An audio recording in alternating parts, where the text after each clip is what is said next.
9개월, 약 270일이라는 기간 동안 무려 8억 원을 벌어들인 트레이더가 있습니다. 그 트레이더의 이름은 임마누엘인데요. 매일 아침 눈을 떼마다 계좌 잔고가 300만 원씩 늘어나는 거랑 같다고 합니다. 이 트레이더가 정말 놀라운 건 여러 보조지표를 사용하지 않고 이동평균선 딱 2개만 사용했다는 사실인데요. 오늘은 그 두 선의 정확한 설정값부터 승률 높은 매수 그리고 매도 타이밍까지 영상 하나에 전부 담아서 여러분 것으로 만들어 드리겠습니다. 안녕하세요, 진짜 트레이딩의 진트입니다. 저는 수많은 수강생분들을 가르치면서 초보자분들이 어디서 무너지는지 계속 봐왔는데요. 무너지는 분들의 대부분은 지표를 몰라서가 아니라 추세와 반대로 들어가면서 무너지는 경우가 굉장히 많았습니다. 제가 지금부터 소개드릴 임마누엘이라는 트레이더는 처음에 아무도 믿지 않았어요. 그러면서도 본인의 모든 계좌를 유튜브 생방송에서 투명하게 전부 공개했습니다. 즉 조작이 불가능한 팩트로 실력을 직접 증명한 거나 마찬가지죠. 그는 방송에서 실제로 진입하고 포지션을 청산한 자리까지 전부 공개했는데 제가 그 자리들을 하나하나 뜯어보면서 원리를 알려드리도록 하겠습니다. 아마 주식이나 코인 투자를 하시는 분들 중에 일주일 내내 계좌에 마이너스만 찍혀있던 적 많으실 거예요. 하루 벌면 다음날 바로 잃거나 투자가 길어질수록 그냥 본전만 하자라는 생각으로 버티게 되는 분들도 많으실 거고요. 그러다 보니 이제는 단타를 좀 해봐야겠다 싶어서 지표를 하나 둘 추가해 봅니다. 근데 보조 지표를 수십 개 추가해도 결과는 똑같아져요.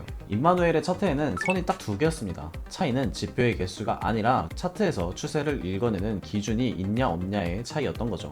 그래서 오늘 알려드릴 건 딱 4가지입니다. 첫 번째, 이동평균선이 왜 시장의 합의 가격인지. 두 번째, 장기 추세의 절대 기준인 200일 이평선으로 진입과 익절을 잡는 법. 세 번째는 21선을 더해서 완성하는 핵심 전략. 그리고 네 번째는 추세가 없는 박스권에서 계좌를 지킬 수 있는 방법. 특히 네 번째, 박스권에서 계좌를 지키는 법이 이 매매법의 가장 중요한 점이니까 꼭 끝까지 시청해 주시기 바랍니다. 그럼 먼저 첫 번째, 이동평균선이 시장의 합의 가격인 이유입니다. 먼저 이동평균선이 무엇으로 만들어지는지부터 알아야 되는데, 이평선은 시가, 고가, 저가, 종가 중 오직 종가만으로 계산이 됩니다. 트레이딩뷰에서 지표를 클릭해서 SMA를 입력한 후에 차트에 추가해주세요. SMA는 심플 무빙 에버리지라고 단순 이동평균선을 의미합니다. SMA를 추가하면 차트에 이렇게 이동평균선이 하나 추가가 되는 걸 확인을 할 수가 있죠. 기본적으로 추가되는 이동평균선의 세팅값은 9로 설정이 되어 있습니다. 이때 이 이평선을 9일 이동평균선이라고 하는데, 9일 이동평균선은 최근 9개의 캔들의 종가를 전부 더한 다음에 9로 나눈 값이에요. 그래서 다음 캔들이 만들어지면 가장 오래된 종가 캔들이 빠지고 새 종가가 다시 한번 만들어지면서 새롭게 계산이 되겠죠. 이렇게 매 캔들마다 찍히는 점이 이어져서 이런 이동평균선이 되는 겁니다.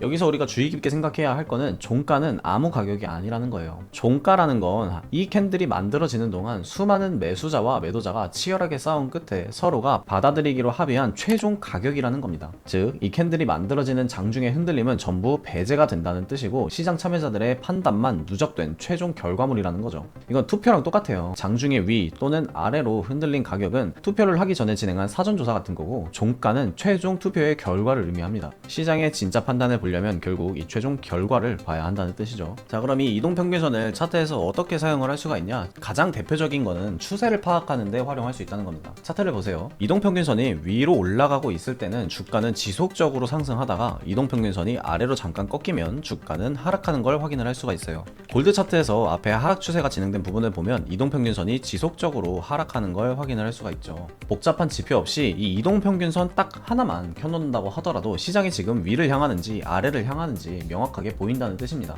근데 여기서 주의할 점은 아무 이동평균선이나 이 추세를 판단하는 기준으로 삼으면 안 된다는 거예요. 어떤 기간의 선을 기준으로 삼느냐가 먼저입니다. 그 절대 기준이 바로 다음 챕터에서 설명드릴 200일 이동평균선입니다. 그럼 왜 하고 많은 이동평균선 중에 200일 이동평균선이냐? 이 200일 이동평균선은 사실 선물시장이 아니라 주식시장에서 시작이 됐어요. 1년은 365일이죠. 여기서 주말이랑 공휴일을 전부 빼면 실질적으로 거래가 이루어지는 날짜는 약 200일입니다. 그러니까 200일 이동평균선은 사실상 1년간의 평균 가격을 한 줄로 압축해서 나타내준다고 보시면 돼요. 이 200일 이동평균선은 전 세계의 트레이더들이 보는 만큼 신뢰도가 굉장히 높습니다. 왜냐하면 많은 사람들이 이 이동평균선을 기준으로 두고 이 이동평균선을 닿았을 때 행동하기 때문이에요. 이건 차트에 숨어있는 비밀이 아닙니다. 그저 집단의 심리가 만들어낸 기준선이라고 차트라고 생각을 하시면 돼요. 그래서 이 200일 이동 평균선은 1일 차트, 4시간 차트, 1시간 차트, 5분 차트 상관없이 전부 다 강력한 역할을 수행하게 됩니다. 그럼 우리는 차트에 200일 이동 평균선을 추가를 해줘야겠죠. 아까 SMA라는 지표를 하나 추가해줬는데 이 SMA 지표에 육각형 모양을 눌러서 설정 탭으로 이동한 뒤에 인풋 탭으로 이동해서 길이를 200으로 입력해준 후 모습 탭에서 내가 보기 편한 색깔과 굵기로 표현해 주시면 됩니다. 저는 하얀색 그리고 약간은 굵은 선으로 만들어 놓을게요.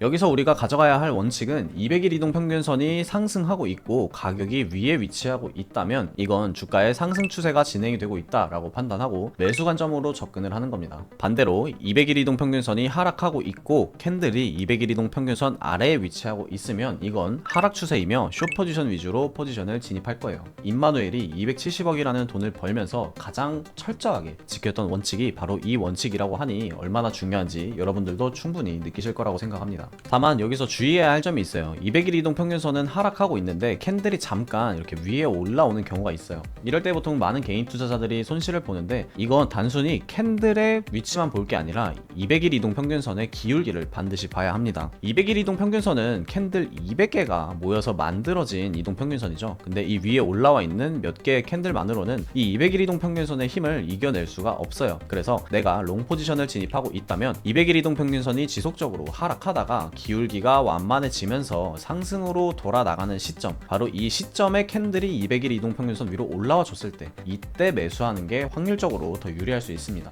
그럼 임마누엘은 이 200일 이동 평균선을 통해서 어떻게 매매했는지 한번 살펴보도록 하겠습니다. 임마누엘은 200일 이동 평균선이 상승하다가 기울기가 완만해지면서 기울기가 전환될 때 이때 포지션을 진입했다고 합니다. 이 기울기가 완만해지면서 전환되는 과정을 우리는 이동 평균선이 변곡된다 라고 이야기를 해요. 그래서 지금 보고 계시는 화면 같은 경우엔 200일 이동 평균선이 상승하다가 기울기가 완만해지고 하락으로 전환이 되고 있는 시점이기 때문에 상승 추세가 하락 추세로 전환되는 시점이다 라고 생각을 하고 숏 포지션 위주로 진입을 했다고 합니다. 진입 조건은 간단합니다. 200일 이동 평균선의 기울기가 전환이 됐고 캔들이 한번 200일 이동 평균선을 돌파했다가 200일 이동 평균선 근처까지 반등했음에도 이 200일 이동 평균선을 재차 돌파하지 못하고 아래에서 캔들이 종가로 마감을 했을 때 진입을 한다고 해요. 그리고 나서 첫 번째 부분 익절은 내가 진입한 포지션의 방향으로 첫 번째 장대 캔들이 만들어졌을 때 이 장대 캔들의 종가의 50%의 보호 익절을 한다고 합니다. 그리고 나서 손절가는 내가 진입한 가격대까지 옮겨놓고 다음 익절은 두 번째로 만들어지는 장대 캔들의 종가에 익절을 한다고 해요. 이렇게 하면 좋은 점은 부분 익절을 한 후에 손절가를 내 본절가로 내리면서 리스크를 완벽하게 제거하고 추가적인 수익만 기대를 해볼 수 있다는 장점이 있습니다. 그리고 추세는 한번 분출이 되면 지속적으로 나타난다는 특성이 있기 때문에 계속해서 시장으로부터 수익의 기회를 얻을 수가 있죠. 실제로 골드는 200일 이동 평균선을 강하게 이탈했다가 반등했을 때 200일 이동 평균선을 돌파하는 듯 했으나 아까 말씀드렸다시피 기울기가 아직 하방을 향하고 있죠. 그럼 이런 돌파는 거짓 돌파 또는 노이즈라고 판단을 하고 재차 다시 한번 이동 평균선 아래에서 종가로 마감을 했을 때 숏 포지션으로 진입해서 이어지는 하락 추세를 수익화할 수가 있었을 겁니다. 여기서 여러분들이 반드시 해야 하는 생각은 포지션 진입을 최고가 또는 최저가에 하려고 하지 않았다는 점이에요. 무릎에 사서 어깨에 판다는 이 시장에서 굉장히 오랫동안 전해져 올 만큼 유명한 말입니다. 하지만 그 원칙을 철저히 지키기 위해서는 욕심을 통제하는 게 필요하죠. 그 욕심을 통제하기 위해서 필요한 게 바로 손절가를 옮기는 리스크 관리와 보호 익절을 통해서 수익을 확정시켜 놓고 시장에서 유리한 심리를 가져가겠다는 자세입니다.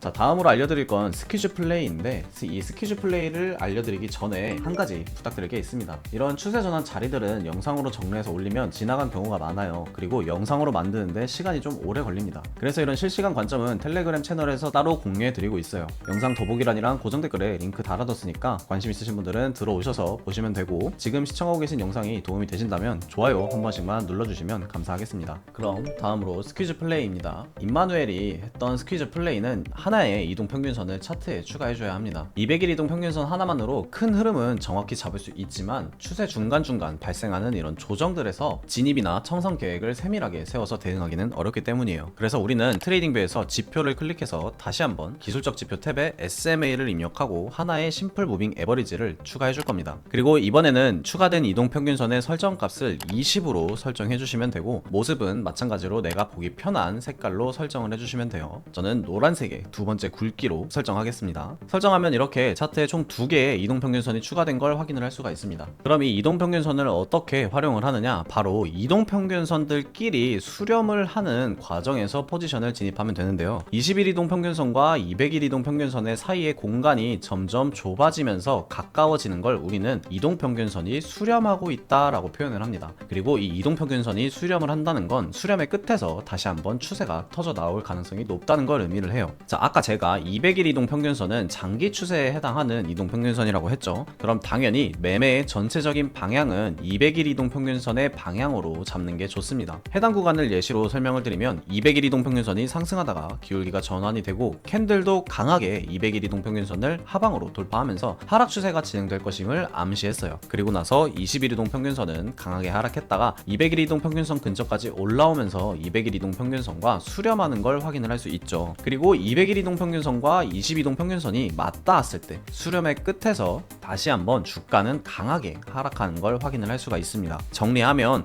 200일 이동평균선의 기울기를 확인하고 20일 이동평균선이 200일 이동평균선과 수렴을 마쳤을 때 이 타이밍에 200일 이동평균선이 향하는 방향대로 포지션을 진입하면 된다는 거죠. 이때 익절 기준도 마찬가지로 내가 진입한 포지션의 방향대로 첫 번째 장대 캔들이 만들어졌을 때 종가에 익절을 해주면 되고, 두 번째 익절은 캔들이 22동평균선을 터치할 때 완전히 익절을 해준다고 합니다. 자, 여기까지만 말씀을 드렸을 때 이 임마누엘의 매매법은 약점이 없는 것처럼 보일 수가 있어요. 그런데 이 세상에 존재하는 모든 매매법에는 약점이 존재할 수밖에 없습니다. 100% 확률로 성공할 수 있는 매매법은 절대 존재하지 않기 때문이죠. 이 임마누엘 매매법이 가지고 있는 단점은 바로 200일 이동평균선이 방향성을 잡지 못하고 애매하게 옆으로 흘러가면서 동시에 20일 이동평균선만 지속적으로 위아래로 움직일 때, 바로 횡보가 나타날 때입니다. 이때는 상승 추세의 베팅에서 롱 포지션을 진입을 했더니 주가는 하락을 하고, 반대로 하락 추세의 베팅을 해서 숏 포지션에 진입을 했더니 주가는 상승하는 이런 움직임이 나타나면서 투자자들에게 굉장히 큰 손실을 입혀줄 수 있어요. 그럼 이때는 어떻게 대응을 하느냐? 가장 좋은 방법은 대응을 아예 하지 않는 겁니다. 시장을 이기려 애쓰지 말고 200일 이동평균선을 기준으로 명확하게 추세가 진행이 되는 걸 확인을 하고 매매를 진행하는 게 가장 안전해요. 두 번째 방법은 바로 횡보를 가정하고 박스권 내에서 저항 구간에서는 숏 포지션만 진입을 하고 지지 구간에서는 롱 포지션만 진입을 하는 박스권 단타 전략이 유효합니다. 임마누엘은 이런 박스권 구간에서는 웬만하면 대응을 하지 않고 다시 한번 추세가 나올 때만 매매를 진행했다고 해요. 저도 예전에는 이번에는 추세가 진행이 되겠지 하면서 하락 추세에서 반등 한 번에 매수로 뛰어들었다가 물리기 반복하고 박스권에서 손실도 크게 본 경험이 있습니다. 근데 돌이켜보니까 이런 지표들이 부족했던 게 아니고요, 그냥 추세를 읽어내지 못하거나 추세와 반대로 서 있었던 게 문제였어요.